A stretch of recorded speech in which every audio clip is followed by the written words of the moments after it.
व्यवस्था को खड़े करने में किसका हिस्सा है, किसका महत्व है, किसका रोल है? गाय, भैंस, बकरी, पशु पक्षियों का तो कोई संबंध नहीं है। ये केवल जो व्यवस्था है ये मनुष्य ने ईजाद की है ना। और आज मनुष्य ने इस कदर इस पृथ्वी को भी नरसंहार करने की शक्ति से भर दिया है। और कहते हैं कि परमात्मा के प्रकोप से या प्रकृति के प्रकोप से या हम परमात्मा के नियम से तो एक बार मृत्यु को उपलब्ध हो जाते हैं, लेकिन मनुष्य कितना शक्तिशाली है कि उसने 400 बार आज इस पृथ्वी का नरसंहार किया जा सकता है। तो परमात्मा के नियम के अनुसार तो एक बार प्रलय हो सकती है, लेकिन हमने ऐसी साजो सामग्री तैयार कर ली कि हम 400 बार इस पृथ्वी को प्रलय में तब्दील कर सकते हैं। तो इसका मतलब विनाशक शक्ति प्रदत्त और वो शक्ति का रूप, वो इकट्ठा संग्रहित करने की शक्ति कहाँ से जन्मी? वो विनाश करने की जो पावर जो है वो कहाँ से है? अगर देखे अल्टीमेट तो घूम फिर के इस मानव के ऊपर निगाह टिक जाती है कि इस मनुष्य ने इतना बड़ा महाशक्तिशाली हो गया और उस शक्ति का रूप और उस विनाश का रूप देखें तो कौन है? वो विनाशक कौन हुआ? वो नाशकर्ता कौन हुआ? हम देखें तो अल्टीमेट घूम फिर के हमारे ऊपर वो उंगली टिक जाती है। इसका मतलब वो जो डिस्ट्रॉय की जो शक्ति है, वो जो महाअणु जो सूक्ष्म रूप से जिसको प्रकृति प्रदत्त कहते हैं, सतो रजस और तमस, वो हमारे भीतर विद्यमान है।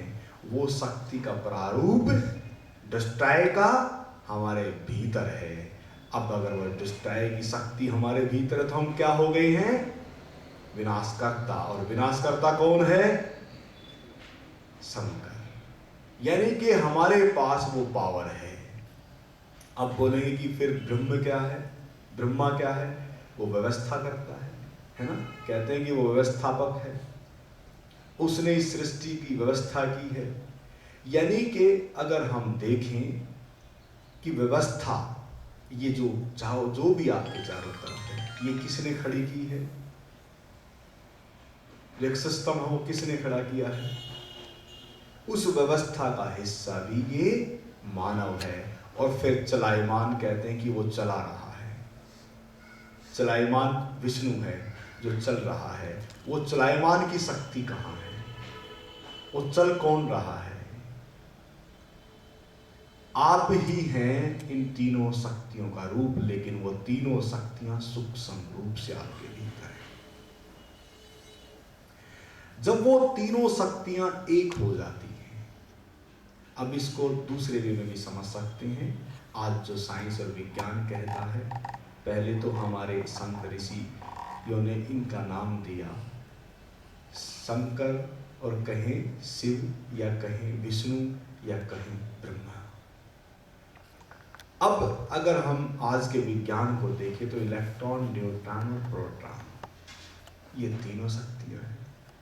अगर पूरे विज्ञान की दृष्टि को और जो थोड़े बहुत भी अगर फिजिक्स या इस केमिस्ट्री को अगर समझें तो पाएंगे कि हमारे भीतर ये तीनों शक्तियां अणु के तौर पे संग्रहित हो गई हैं, इकट्ठी हो गई।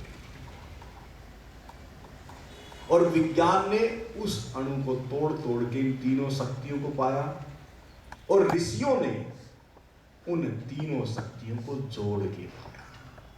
देखो, यहां डिस्ट्रॉय वैज्ञानिक कर करके वहां तक उस अणु उस शक्ति तक पहुंचे, और हमारे ऋषि जोड़ जोड़ के उस शक्ति तक पहुंच गए। यानी कि जो आपका जुड़ना है, अब वो जुड़ कैसे रहे हैं? आप जुड़ते कैसे हैं?